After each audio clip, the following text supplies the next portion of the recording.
최정민의 건강한 인생. 오늘은 역사에서 배우는 한일관계의 해법, 징용 배상 현안 문제 해결을 위한 방안은 무엇인가라는 주제로 방송을 시작하도록 하겠습니다. 최근 윤석열 정부의 한일관계 해법을 놓고 야당에서는 이완용의 매국행위라고 극렬 반대하는 등 그 논쟁이 뜨겁습니다.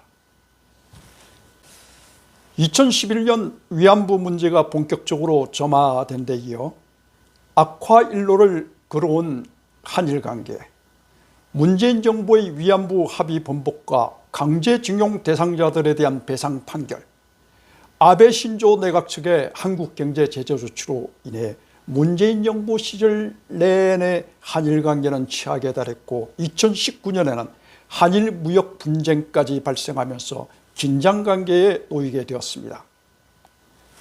특히 미국과 중국, 러시아 간의 신냉전 체제와 기술 패권주의 국제 정세 속에서 남과 북이 대치하고 있는 현실적 상황 속에서 어떤 식으로든 한일 협력 관계의 필요성이 절실해진 상황 가운데 있습니다. 이런 상황 속에서 윤석열 정부의 일본 정부 초청 방문 계획이 이슈가 되고 있습니다. 그동안 양국 간의 현안 문제가 된 징용 피해자 배상 문제를 비롯해서 한국에 대한 일본의 수출 규제, 그리고 한일 군사 정보 보호 협정인 지소미아 등 양국 현안이 포괄적으로 논의될 예정이라고 합니다.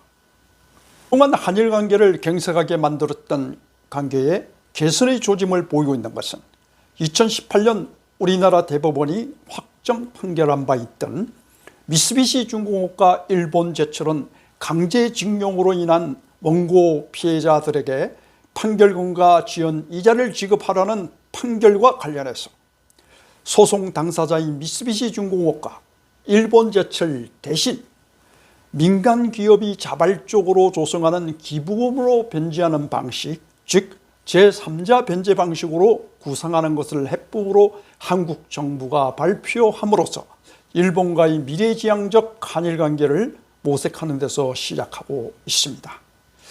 그런데 원고에게 지급해야 할 판결금은 40억 원이라고 합니다. 현재로선 재원 마력의 핵심 축은 1965년 한일 청구권 협정으로 인해 수혜를 많이 입은 포스코 등 한국의 기업과 공공기관이 될 것으로 예상하고 있습니다.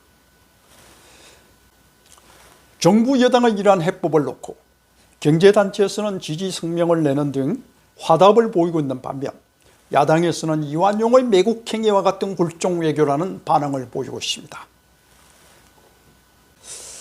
여기서 주목해 봐야 할 것은 1965년 한일 간에 체결된 한일 청구권 협정입니다.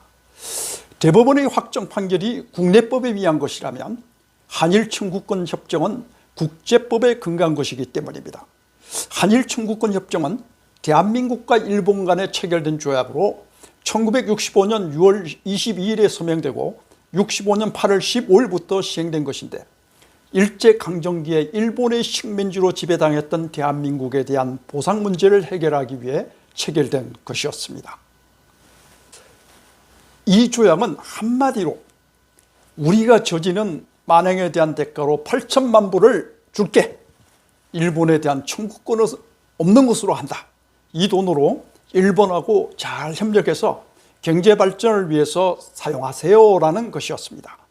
당시 이 보상은 한국 GDP 3분의 1 수준이었으므로 1919년부터 1945년 강복이 될 때까지 온갖 만행을 저지르고 수탈해간 일본이 수탈해간 자원을 생각한다면 턱없이 적은 돈이었고 돈으로 환산할 수 없는 깊은 상처를 생각해 볼 때 너무나도 미약한 수준이었습니다. 바로 이 대목과 관련해서 일본 측은 충분한 배상을 했으므로 이번 한국의 대법원이 선고한 강제징용 배상 판결은 우리가 응할 수 없다는 입장이었고, 사실 해당 금액인 40억 원의 금액 규모를 형가치로 생각한다면 금액에 대한 문제가 아닌 바로 감정 대립이 최근 4년간 한일 관계를 악화시켜 온 것으로 보여집니다. 그러나 대한민국은 지난 1965년 한일 청구권 협정으로부터 한 가지 얻은 귀중한 가치가 있습니다. 그것은 가난과 피폐함을 딛고 일어설 수 있는 기회를 얻었던 것입니다. 철강 산업도 일으키고 각종 산업화를 도모할 수 있도록 바로 대한민국은 이 돈을 산업 자본화하여 잘 활용할 수 있던 것입니다. 즉 받은 돈이 중요한 것이 아니라 기회를 활용하여 대한민국이 산업을 불러일으켰던 것입니다. 여기 한국 동남우 한국과 일본의 연도별 GDP 비교 그래프가 있습니다. 챗 GPT에서 숫자를 가져와 제가 그래프로 그려보았습니다.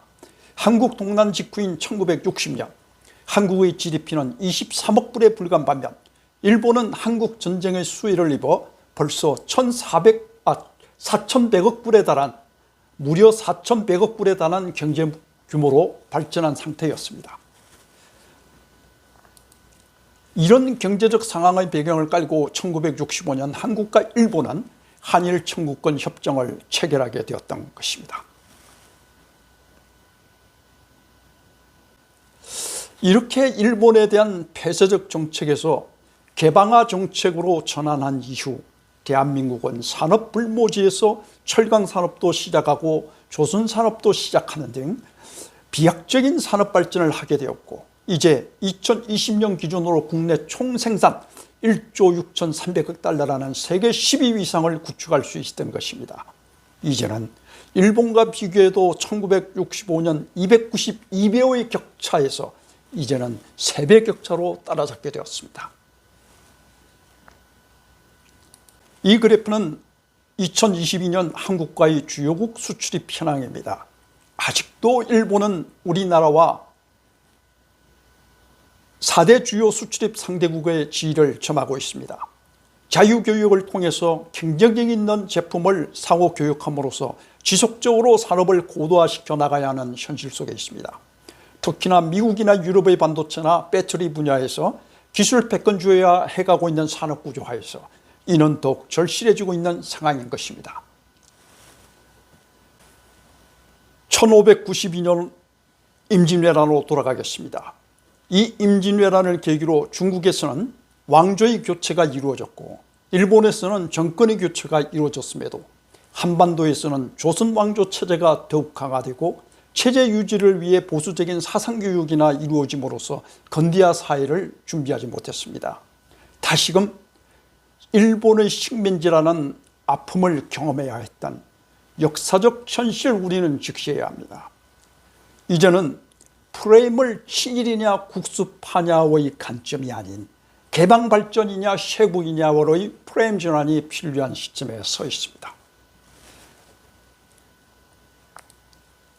16세기 영국의 철학자이자 과학자인 프란시스 베이컨은 모든 운은 참음으로써 극복된다는 명언을 남겼습니다.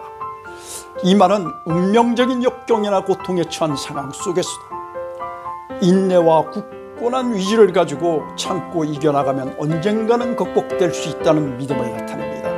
실패와 역경을 겪을 때 우리가 얻게 되는 교훈과 성장의 기회를 강조하고 있습니다. 모든 경험은 우리가 배울 수 있는 것이며 이를 통해 우리는 더욱 강해지고 지혜롭게 성장할 수 있다고 하는 것입니다. 과거의 식민지 역사 속에서 겪어온 우리의 엉그러진 한, 그 아픔, 비록 우리의 아픔이 힘들고 어려울지라도 지금 이 시대의 혐오감이나 표출하고 식민시대의 한만을 강변하고 있으면 1592년 임진왜란을 겪은 이후 변화하지 못하고 사상논쟁의 틀 속에 갇힌 조선 왕조를 되새기게 합니다. 급변하는 국제질서 속에서 오히려 그럴수록 대등한 공존을 유지하며 모색하면서 우리의 이득을 취해 나가야 합니다. 간과 쓸개를 빼놓을 수 있는 예스맨이 될 때 왼수와도 공존이 가능합니다. 그만큼 고객을 많이 확보하고 산업성장 동력을 확보할 수 있는 것입니다. 즉 한일 관계의 해법, 무엇이 정답인가라는 질문을 한다면 저는 친일파도 국수파도 아닌 부국 강병에 있습니다. 다시는 타민족의 지배를 받지 않을 강인함을 길러 나가야 되겠습니다. 감사합니다.